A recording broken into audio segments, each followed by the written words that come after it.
الحمدللہ رب العالمین والصلاة والسلام علی سید الانبیاء والمرسلین اما بعد فاعوذ باللہ من الشیطان الرجیم بسم اللہ الرحمن الرحیم الصلاة والسلام علیک یا رسول اللہ وعلی آلک واصحابک یا حبیب اللہ الصلاة والسلام علیک یا نبی اللہ وعلی آلک واصحابک یا نور اللہ ان اللہ وملائکتہ یصلون علی النبی یا ایہا الذین آمنوا صلوا علیہ وسلموا تسلیما الصلاة والسلام علیک یا رسول اللہ وعلی آلک واصحابک یا حبیب اللہ۔ میرے محترم سامعین کرام، اللہ تبارک و تعالیٰ کی حمد و ثنا کے بعد درود و سلام کا ہدیہ اللہ کے پیارے محبوب صلی اللہ علیہ وسلم کی مبارک ذات پر پیش کرنے کے بعد اللہ وحدہ لا شریک کی بارگاہ میں دعا ہے خالق کائنات صدقہ پنج تن پاک کا تمام عالم اسلام پر اپنا رحم و کرم نازل فرمائے۔ حضرات محترم، نبی رحمت صلی اللہ علیہ وآلہ وسلم نے جب اللہ کے حکم سے جبریل علیہ السلام نے آ کے پیغام دیا کہ حضور توحید کا اعلان کیا جائے، اپنی رسالت کا پیغام دیا جائے، اللہ سے بچھڑے ہوئے لوگوں کو اللہ کی رحمت کے قریب کیا جائے، جبریل علیہ السلام نے پیغام دیا تو نبی رحمت صلی اللہ علیہ وسلم نے لوگوں کو اسلام کی دعوت دینا شروع کی۔ 3 سال کا عرصہ گزر گیا کہ آپ سینہ بسینہ اسلام کی دعوت دیتے ہیں، چند آدمی ابھی مسلمان ہوئے۔ خالق کائنات کی طرف سے حکم آیا کہ اے میرے محبوب، اب چھپ کر نہیں، الاعلان لوگوں کو دین حق کی دعوت دو اور مشرکوں سے ان المشرکین اور مشرکوں سے منہ پھیر لو۔ حضرات محترم، نبی پاک علیہ الصلوۃ والسلام حرم کعبہ کے اندر موجود تھے۔ جب یہ پیغام ملا، سرکار اٹھے اور کوہ صفا پہ چلے گئے۔ کوہ صفا پہ جا کر نبی رحمت صلی اللہ علیہ وآلہ وسلم نے ارشاد فرمایا، آواز دی، پکارا، بنی فہر، اے بنی عدی، اے قریش کے تمام لوگوں۔ جب ان کو آواز دی،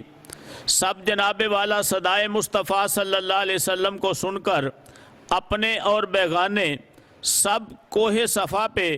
جمع ہونے لگے